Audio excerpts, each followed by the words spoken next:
Hi, I'm Craig Keener. And I'm Kristen Padillo.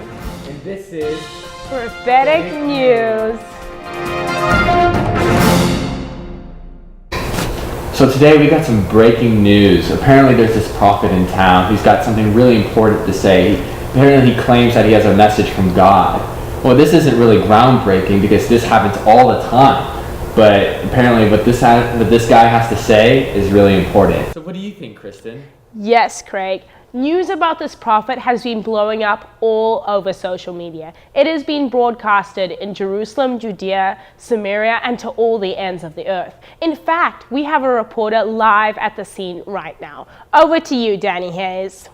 And I'm Danny Hayes, live at the scene where the prophet Amos right over here is prophesying against the northern Israel kingdom, specifically the area of Samaria. And I was hoping we could get a live action interview with him. Come on. If you do this, then God will listen. But you, Israel, are Amos, could we get an interview with you for prophetic news? Come on in here. Come on. So Amos, tell us more about your prophetic message. Of course, thus saith the Lord. First, I got 3 things for y'all. You, Israel, have broken the covenant, and you better repent. But you guys are not repenting of your idolatry, your social injustice, and your religious ritualism. So there will be judgment coming. And there is a future hope and restoration, but that's later. I have a dream. I have 4 dreams. Of locust, fire, and a tin wall. It was a plumb line. It's been a while. But that's what I got. Well, that's the live prophet Amos right there with his 3-point prophetic message. And, one thing that really strikes me about your prophetic message is your use of imagery, specifically animals. Back to the studio where we can learn more about how he uses lions and cows. Wow, Danny, that's a really good 3-point message. You ought to write that down. I'll buy that book, Craig. Man, so this Amos guy, he's got a lot of things to say, but we don't really know much about him. Kristen, do you have anything that you can tell us about this guy? Yeah, Craig. So Prophet Amos is a shepherd by occupation. He also grew sycamore fig trees. He preached for a very short amount of time. Even though he was from the southern kingdom, he preached against the northern kingdom. He prophesied from about 760 BC to 750 BC. Wait, wasn't he like a contemporary prophet of somebody else we've known from the past? He talked about those servant songs a lot. What's his name? Scott Duvall? No, Craig, Isaiah. His main message was preaching judgment against social injustice. Hello, Danny? Is this you? Oh, you have more info? You want us to cut to you right now? Okay, can we cut live to where Danny is on the scene, please? Thanks, Danny. Yes. Thank you, Craig. Thank you. That's right, we are live on the scene right now in the upper room of a rich lady's house, otherwise known by Amos, a fat cow of Bashan. I was hoping we could sneak in and get an interview. Let's go. Come on. So how do you feel about the prophecies against you? I think they're ridiculous. Who really listens to that Amos guy anyway? Well, I've heard he's a pretty reliable source. Do you not think you're going to get carried away with a fishhook? Please, I'm too pretty for that. And besides, no one actually believes there's going to be judgment.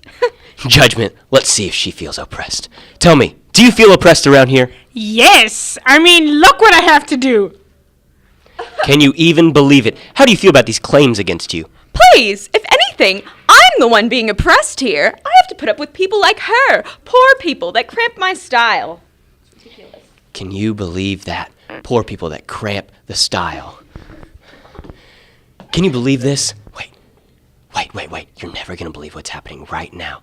The fat cow of Bashan is actually snapping for her husband to go get her a drink of water. This is classic for them. They always are self-centered and make their husbands go do all the work for them. Cannot believe this is actually happening. You better get a close look at this. Here you go. Get it faster next time. Please. Make sure you're getting me at a good angle. Make me look pretty, but that's not hard.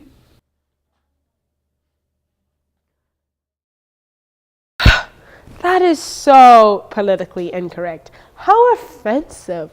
Why would he call those women fat cows? Well, Kristen, I can give you the cow facts right now.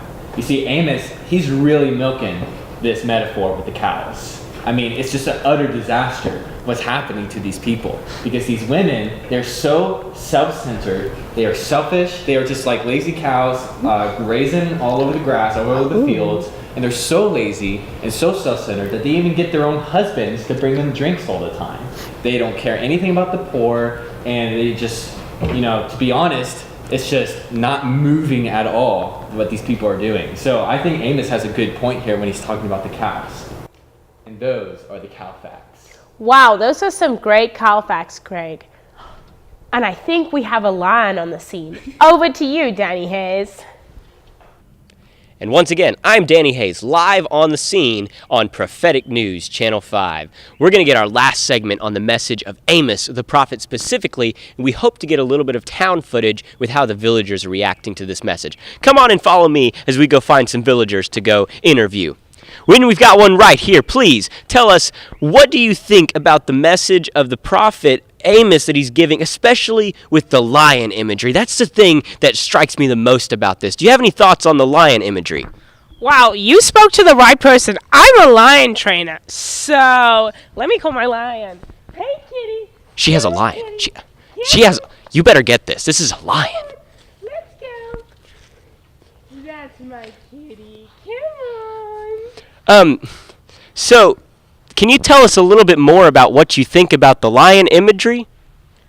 Amos using lion imagery is so powerful because a lion is the strongest of beasts. It's majestic, courageous, it doesn't back down or fear. When it roars, it can be heard up to 8 kilometers away, and it strikes fear into the hearts of its prey. It's pronouncing its dominion over its territory, and it's powerful, and that just will blow people's minds if they understand the context.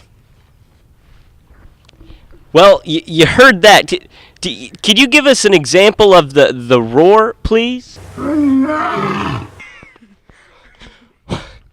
Well, that was a convenient thing, running into our lion keeper and the lion. Well, that just gives a good instance of what it looks like that Yahweh, the lion, is roaring judgment on northern kingdom of Israel, which, as we see the lion roaring, it gives a beautiful example of what... I got something to say. Look, in this book right here on page 287, it says it right here. I want you to look at this, that Yahweh is judging us because of religious... Oh, can you stop? I'm trying to say something here. This book says it right here. We are doing social injustice, and it needs to stop, okay? Social injustice needs to stop. Just give me... Well, I think that's all the time we have. So sorry about that. Please, let's go back to the studio. What? The lion. I think it's...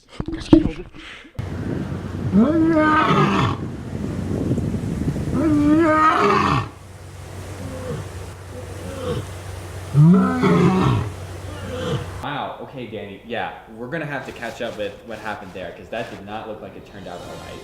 Oh, man. Oh, yes. But until then, up next, we will be interviewing Hosea about his autobiography, Reckless Love. I'm Kristen Padilla. Thank you for watching Prophetic News, signing out. All right.